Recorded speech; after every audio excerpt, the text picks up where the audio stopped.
Paranormal Andy and Phantom Dark Dave. The Screaming Skull Podcast.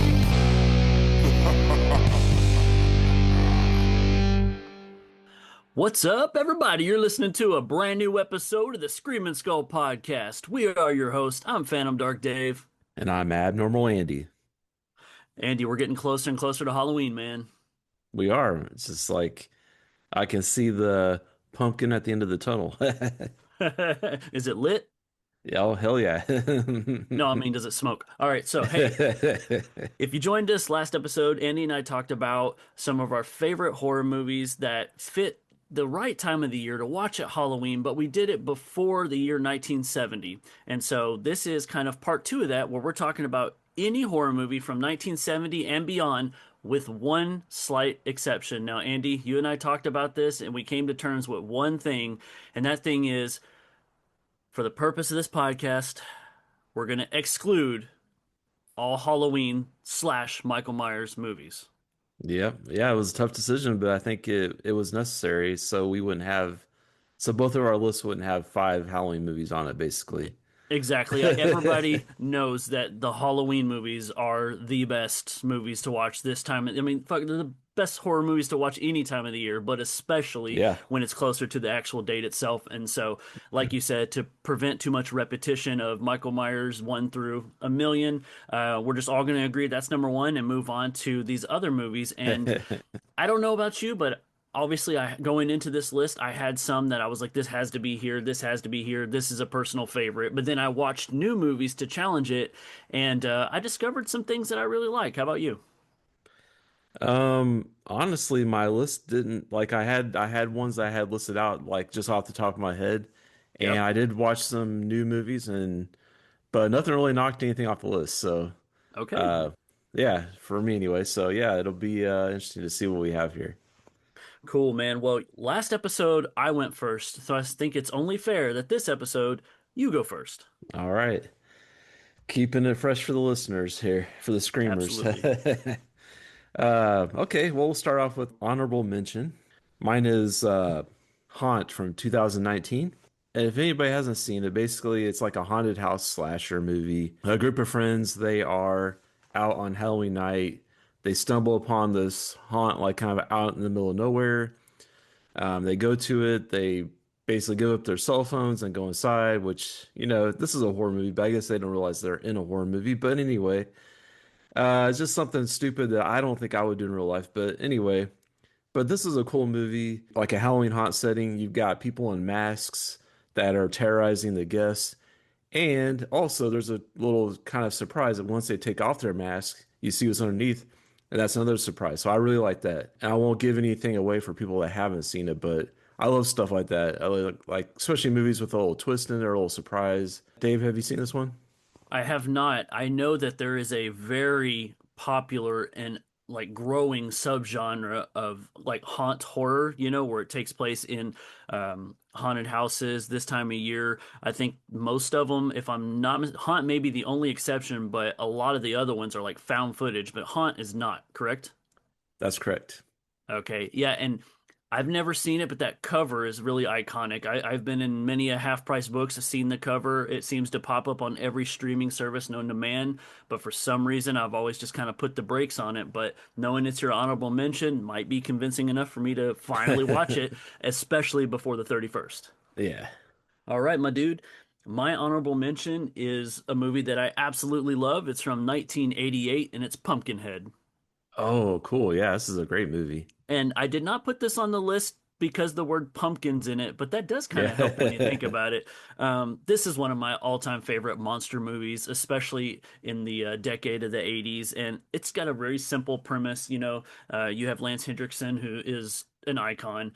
He's just a good dude, simple fellow, runs a little store, has some land, it's just him and his kid, and life's going good. And then tragedy strikes, and his kid dies because of some teenagers that hit him with a dirt bike. And all this takes place in the first like 20 minutes of the movie. This is kind of what the movie's built on. And so the dad, very angry, very sad, very distraught, decides that he wants to seek vengeance on those who wronged his son, and so he seeks out basically a witch, and she resurrects a demon to get revenge on those who killed his son. And the practical effects are amazing. Stan Winston, as always, is amazing. And if people haven't seen it, maybe it's something that just kind of scooted by. I highly recommend it. This is also one that you can catch on a lot of streaming platforms. And Andy, I mean, you know you've seen it. You can back me up. Yeah, this is definitely a classic. It does, when I think about it, this one does have that fall feel, that autumn feel. Yeah. And also just the name Pumpkinhead kind of reminds you of Halloween. But yeah, you can't deny that the creature effects are great. Stan Winston did some incredible work in this movie. Lance Henriksen played a great role in this movie. I mean, his acting is really good. And it's just a great 80s horror movie, like a supernatural revenge flick. So, those are always fun. Yeah, and it's got real great atmosphere. Like, Yeah. you would believe this was Halloween night if you didn't know any better, Oh, for because sure. Yeah. this movie has everything from like the decrepit church to the graveyard to the pumpkin patch to the old, houses that look like they're going to fall down any second. Most of the movie takes place at night. I mean, everything you're looking for is there. So, if you're looking for, an 80s horror movie that fits Halloween that you haven't seen, Pumpkinhead's a recommendation. Or if you've seen it before, but it's been a really long time, revisit it. It's better than some of the stuff out there. Yeah, yeah, for sure. All right, my dude. What do you got for number five? All right, so my number five, we're gonna stay in the 80s here for this one. Well, this one is Dark Knight of the Scarecrow from 1981. I This love that is, movie. yeah, man, this is harvest season folk horror at its best. So it feels like you're watching like a ghost story being told like in a live reenactment or whatever, it's like, and this kind of falls in line with like a supernatural revenge kind of thing too. Basically, like the stories about a guy named Bubba, played by Larry Drake, which, is legendary in horror movies, Dr. Giggles, Dark Man. Recognizable face. Yeah, yeah. He plays the role of Bubba, which is like a developmentally challenged young man who happens to be friends with a young girl. The young girl happens to get attacked by a dog by accident, and the town blames Bubba for this attack, thinking that he attacked her and probably other like sexual assault type stuff. And so the town basically well, not the town. There's a certain group of people that kind of create a lynch mob, and they basically go find him and kill him. The justice system kind of fails at this point because they let the killers go free. We kind of see a little supernatural justice happen here, and it's a great movie. There's a lot of great acting. You got Charles Durning as the villain. He's like the evil postman or mailman. It's kind of funny, but it's really crazy, like how much power he has over this town and kind of the influence he has over different people. But this is like a great movie. It has that fall feel, definitely. I think there is part of the movie that it happens like on Halloween night. There's like a costume party or something like that. Overall, this definitely has that autumn feel to it. It's got that spooky vibe that I love, and it's from the 80s, early 80s. It is a made-for-TV movie, so you're gonna have, it's not gonna have like the gore, the violence. It has violence, but it doesn't have the gore that you might see like in a theatrical release. But this Right, is a it's not great, explicit. yeah, but this is a great movie to watch this time of year. Yeah, I agree with you. And there is always something very Halloween feel about scarecrows. Oh yeah, for sure. I mean, it's like a main decoration that you see this time of year is scarecrows. Yeah, Harvest, man. And so I love your pick, not on my list, but that is a great one to rewatch too. And you're right, it is a made for TV movie, but I've admitted before on this podcast that I love that vibe. And so I remember when I first saw that movie, it was a surprise. It was a great surprise, and I really liked it. And there are a handful of good Scarecrow movies out there.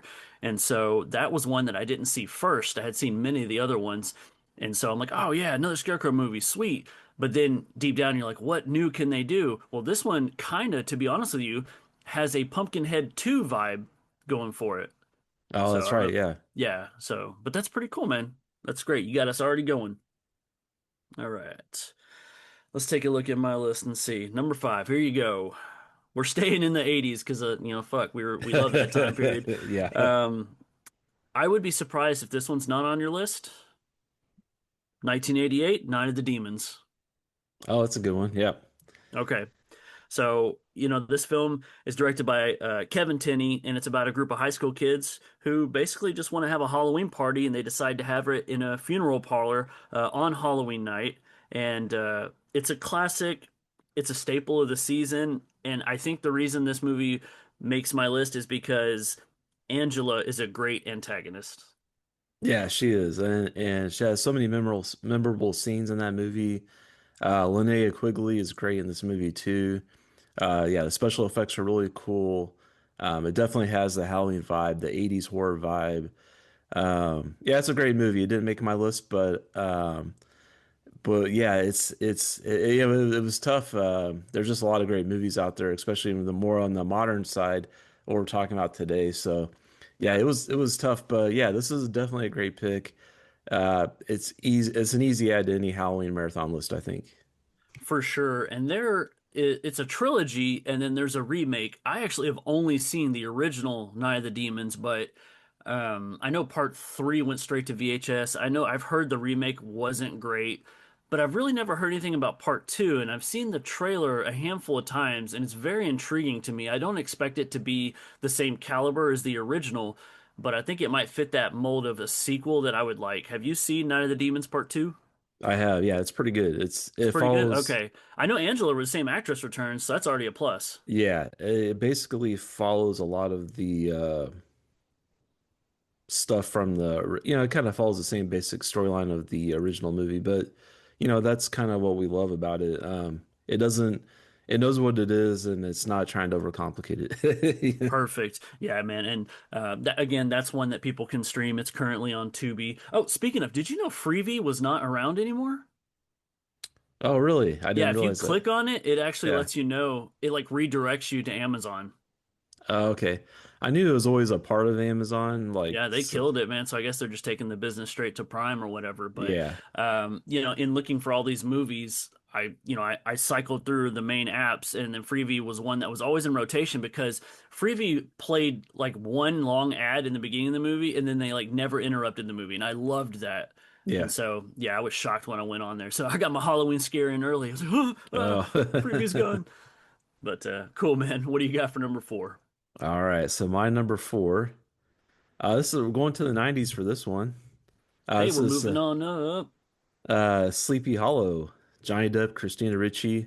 This one is like gothic, autumn, fall masterpiece, perfection. I mean, it's got pumpkins, fog, and it's got a pumpkin-headed horseman. So I mean, this one is like set back in the I don't know olden days. I don't know. This is older. This is like not when I say olden days, I'm not talking about 70s or 80s. I'm talking about the 1870s or whatever. Right. Um, but yeah, man, I mean, Johnny Depp is great in this. Christina Ricci's great. Christopher Walken's great as the horseman. This definitely has that fall feel to it. So this one is actually it's a great horror movie in and of itself. I think for most horror fans they've probably seen it, but if you haven't, this is a great pick because it has the gore. It has a lot of action, has the scares that you're looking for. It's probably outside of, let's see here. What was that? Okay, so the reason I brought it up, Casper Van Dien is in it. Oh yeah, And I was like, this is probably the most popular movie he's ever been in. But then I was like, oh, what is the sci-fi movie that he did? Starship Troopers. Starship. Yeah, in my head, Yeah, it's like Super Troopers. No, what's the other one?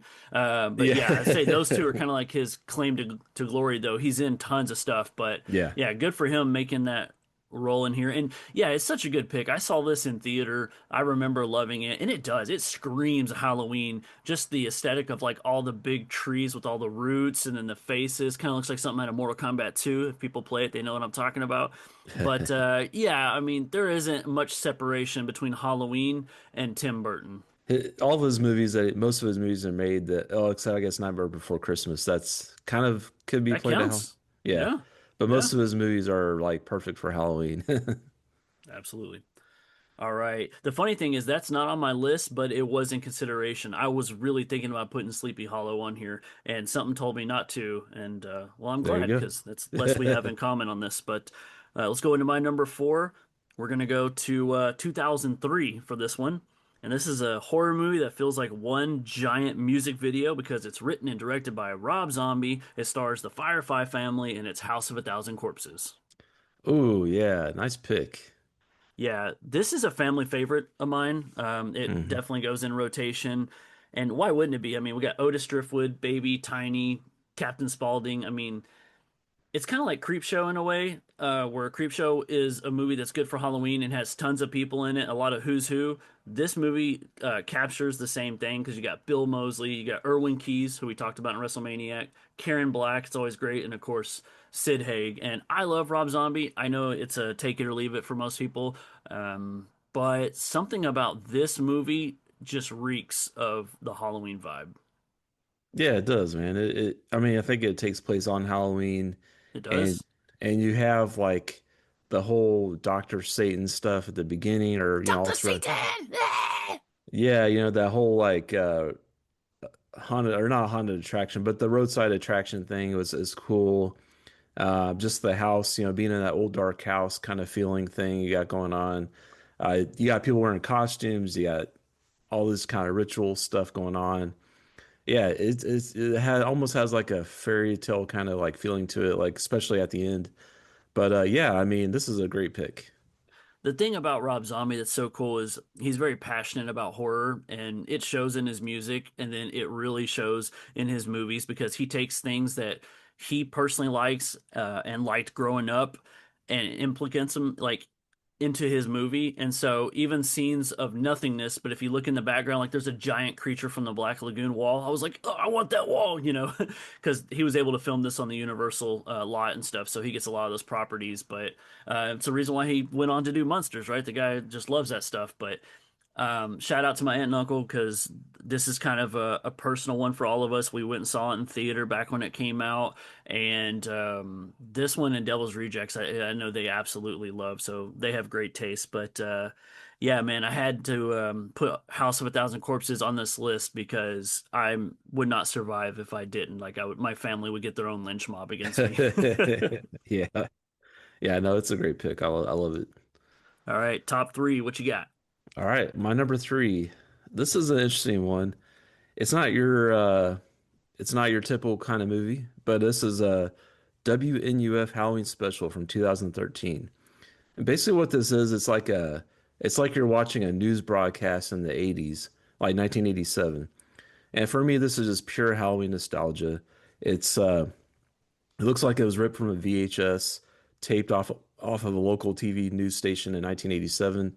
And the premise is it's like a news channel is having their Halloween special, like how they used to do. Local channels used to have their own little Halloween specials where they would tell ghost stories or whatever, things like that. Well, this one they have like a crew that goes to a house where a murder happened in the past, and they are going to have a seance in the house to try to contact ghosts of the victims or whatever. And they get a little more than they bargained for. Now, this probably will draw comparisons to Ghost Watch, Haunted Ulster Live. There's a lot of even Late Night with the Devil. There's a lot of similarities, probably. But I think this one, with the VHS feel, and it even has like old commercials that you would see in the 80s. I mean, it's just really it takes me back to my childhood, man. So that's why this is so high on my list. It's a great movie too. This is one I still haven't seen, but didn't you tell me a little bit about it when we were at Texas Frightmare? Yeah, I actually picked up this and the sequel, the Halloween Mega Tape, from the booth there, from the Okay. whatever place I can't remember now. Which One of the bazillion yeah, booths. yeah. So yeah, I picked it up there, the Blu-rays. So yeah, it's great. That's awesome, man. Good pick. I think Neil's told me a little bit about that one too, so I'll have to double back with him, see what he thinks about it being your number three. But All right. again, you're dropping ones that I need to see, so my list is growing. Yeah. My number three is from 2020. It's Host. Ooh, that's a good one. Not classified as a Halloween movie, but perfect for Halloween because it's about six friends who hire a medium to lead a seance over a Zoom call. And the thing about it is, it's a genius movie that has an extremely simple concept and but somehow not it's they capitalize on all the subgenre tropes for this kind of movie, but they found a way to make it feel new. You know what I mean? Yeah, yeah. It's like the Screen Life movie, but then they kind of made their own thing, which is really cool. Right. It takes what you're used to seeing, the same formula, and it's only an hour long, which really works in its favor. I love a short movie like that, but it does a little more than you're used to. Like you don't expect it to go to the places it goes, and it has genuine scares in it. I love this movie. I've seen it so many times, and I gotta say, out of the last maybe 5 years, this is one that's definitely stood out to me. Yeah, it's definitely great. I mean, it's definitely a standout. The originalness, the idea, and just for the scares. I mean, this is definitely a very spooky movie. So, I mean, it's definitely perfect to watch at this time of year. I've only seen it like one time, so I'm definitely due for a rewatch. But I really like it. Yeah, for sure, man. It gets better the more you watch it, to be honest. Hmm. All right. So what do you got for number two? All right, my number two. I don't know. It's probably not going to be a surprise, but it's whatever. But everybody knows I'm a fan of Art the Clown, so I had to throw on Terrifier 2 for my number two. Amazing. Um, I'll interrupt you. My yeah, yeah. number two is also Terrifier 2. So, Yeah. all right, go ahead. So this is basically the modern, in my book, this is the modern Halloween slasher king. It's full on October insanity with it has carnival vibes going, it has gore, costumes, chaos, all that kind of stuff, man. So this is right at the top of my list, or close to it. Yeah, dude, it's like every horror generation has like that one boogeyman that they cling to. And I think it's been more than proven. We saw it firsthand at Texas Frightmare. Like, art is the new it thing right now. Like, everybody loves Art the Clown. He's broken to mainstream. He's going to continue to stay there, which is so ironic for a character that's so violent, like Yeah. explicitly violent on screen, not just violent in nature, but we've complimented David Howard Thornton. We also got to give the reins to Damien Leone because he's been doing things with the Art the Clown character for a very long time, well over 10 years. And, the character of Art the Clown was kind of first in the mainstream in All Hallows Eve, though played by a different actor. It was still like of what art was. And All Hallows Eve was originally on my list, but the more I thought about it, I switched it and gave the upper hand to Terrifier 2 because you're right, man. Like everything that this movie has in it just works. Yeah. And some people might, I think most of the people are going to agree with us, but somebody out there may have only seen Terrifier 1 and be like, wait, you're going to put 2 on there? If you love Terrifier, then you're really going to love Terrifier 2. And that's all I'll say about Exactly. that. Yeah. And Terrifier's not on my list either, but Terrifier 2 just trumps it because it's just like the original story but amplified. And also in this one, for me, Terrifier 2, you have somebody to root for. Sierra Shaw, Yeah. that's the character's name. Because of her, man, I could definitely root for her and her brother to make it out alive. So I mean, I also love Art the Clown, so you kind of root for him too. But I think that it's like a perfect combination of like the good and the evil, I think, for me. And it's a fun movie. It's a It real fun is. movie. It's a Yeah. ride. Oh yeah. Awesome. Well, ironically, it's going to go right back to you since we shared the same All number right. two. So, Andy, number one recommendation, what is your favorite modern Halloween time horror movie? This might upset some people that a certain movie is not at number one, but that's okay. This is my list. So my number one, and this might not be a surprise to Dave, but my number one is Hill House LLC from 2015. People are like, what? What? But yeah, this for me, this is the definitive. I love haunted attraction movies. That's just like one of my big things. And this for me is the definitive haunted attraction gone wrong movie. It's found footage, which I love. It's the fall vibe, which I love. It's, and it's set at Halloween too, of course. It's a Halloween haunted house. So this is at the top of my list. Like the only one that can knock it down was the original Halloween, which we nixed that. So this is it. This is my number one, and Some high praise you putting up there with the original Halloween, man. I know. It is no uh, surprise to me though. Like I know you love this movie. You've been trying to get me to watch it for years, and I never did until now. but yeah. Did you catch Well, that? Until now, I just watched it. oh, you did. I watched Halloween LLC in preparation for this podcast. Oh, nice. It didn't make my list, but it sure Okay. made my favorites though, because it was Okay. awesome. I knew it was going to be on your list, and so I said I need to watch this movie so I can just kind of join in the conversation a little Yeah. bit, and I'm glad I did. I wasn't sure if it was going to be this high on your list, but I can see why because this is an awesome movie. Um, I like the framing of it, how it kind of where it starts out and then kind of backtracks a little bit and shows you how you got to that point. Yeah. I I read online that it's like hit and miss where if you like the characters or not, but I really did. I thought that the acting was really good. The characters felt authentic, and Yeah. I thought the scares were really good as well. And so, anytime you have things that shouldn't move but do, or end up in places that they shouldn't be, it always puts anxiety there. And yeah, man, I and it kind of has a twist within a twist, which is very surprising, and it got me excited to watch more of the sequels. I know you had told me like there's nothing like the first one, but I have a question for you. Now, I watched the theatrical one. Okay. Assuming you've seen the director's cut, Yeah, it's better. it's I mean, better, it's so they add some additional things that were kind of cut out.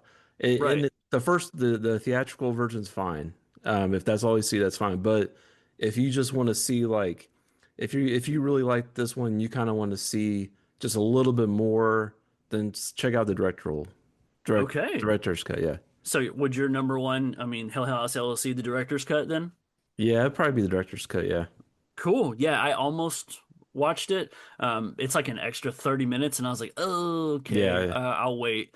But wow, that's cool, man. Because of course I went online and was reading, and you get both sides of the fence. Some people are kind of like you. You're like, if you like this, it's just more of this, and then some people are like, oh, it does too much. And Okay. so I don't know, but I'm glad it's your number one because it's something I've seen, so I could talk to you about it. But it was a good surprise, so I liked it. And just a fair warning, this is like a mockumentary style of movie, so that's just that's in my wheelhouse. So if it's not everybody's cup of tea, but I love And it. you could have a top 10 mockumentary list like that. Oh yeah. I know you Yeah. could. Yeah. Cool, man. You ready for my number one? Yeah, yeah. All right.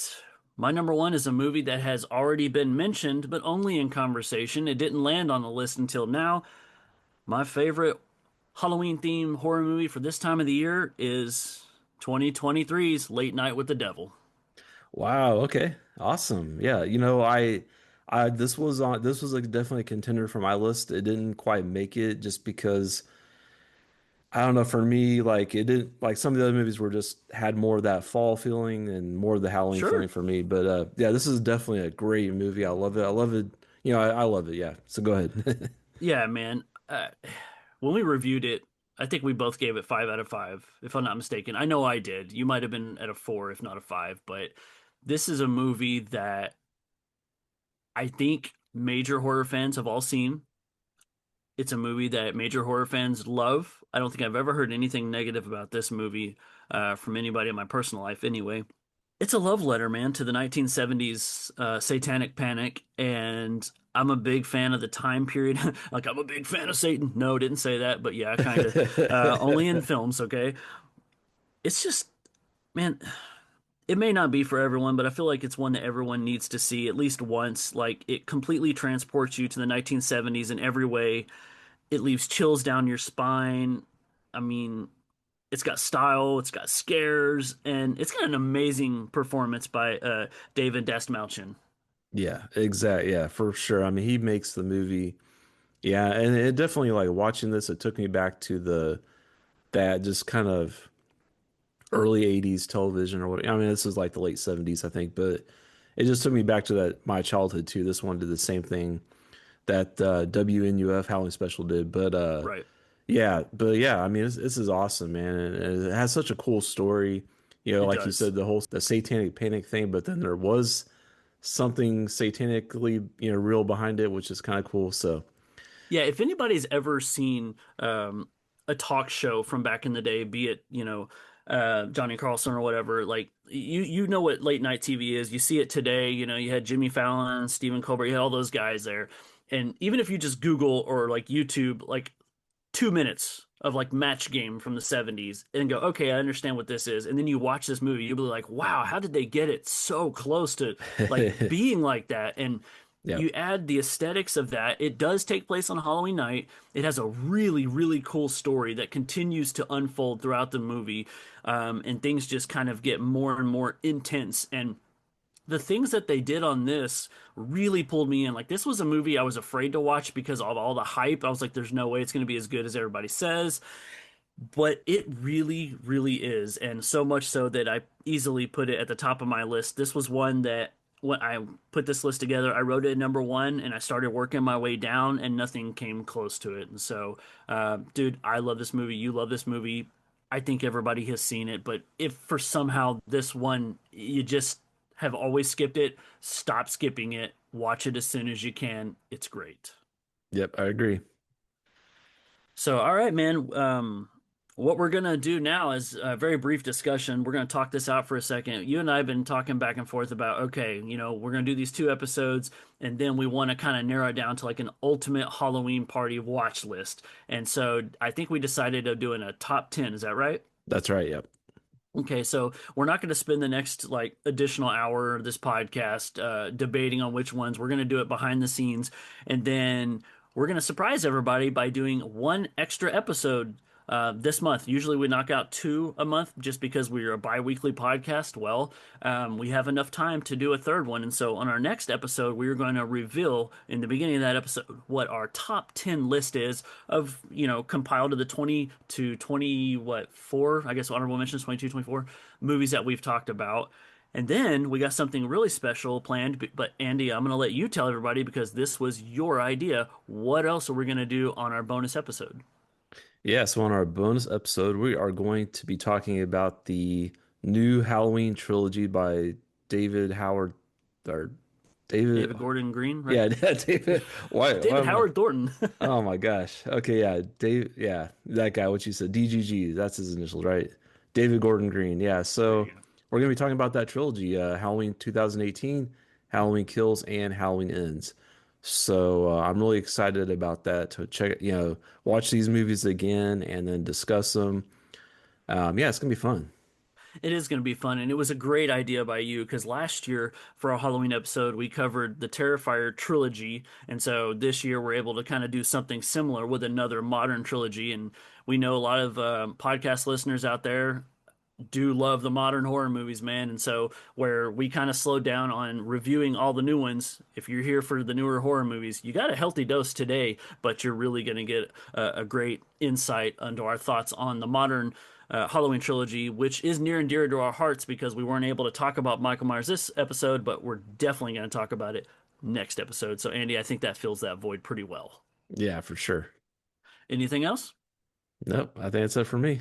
All right, guys. We appreciate you checking out this episode. Come find us on all the socials. We'd love to hear from you. We're taking down some requests, and we might actually do them. We actually have some requests written down, Andy, for some personal friends that love the show. So we, might need to actually get to those, or we're going to make some friends mad. But as always, I'm Phantom Dark Dave. And I'm Abnormal Andy. And thank you for listening to the Screaming Skull podcast.